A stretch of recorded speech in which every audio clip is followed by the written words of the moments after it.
ৰাভা জনগোষ্ঠীটোৰ জাতীয় উৎসৱ আৰু পৰম্পৰাগতভাৱে যি পূজা বাইশ এইবিলাক দুদিন অঞ্চল ৰাভা ছাত্ৰ সন্থাই ২৭ সংখ্যক ২৭ নম্বৰ ভৰি দিছে ২৭ সংখ্যক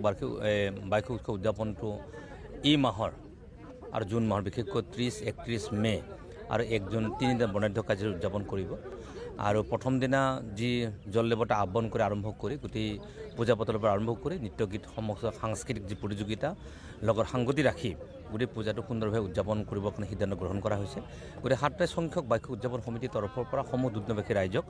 বহুত বহুত শুভেচ্ছা আৰু উল্লেখ জ্ঞাপন কৰিছোঁ সকলোকে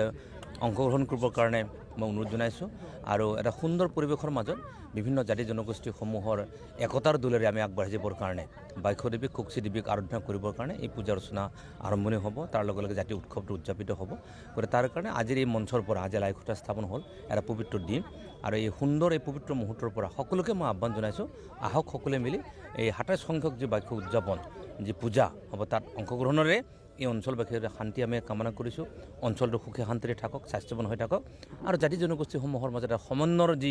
মিলন ভূমিলৈ বাৰ্তাৰে যে ৰূপান্তৰ কৰিব পাৰোঁ তাকে আশা প্ৰকাশ কৰি সকলোকে বাইশ বুলি শুভেচ্ছা উল্লেখ আৰু কৃতজ্ঞতা জ্ঞাপন কৰিছোঁ হয় আজি লাইখুঁটা স্থাপন হৈছে আজিৰ পৰা কামৰ শুভাৰম্ভ আৰম্ভ হৈ গ'ল আৰু সকলোৰে সহযোগিতা কামনা কৰিছোঁ।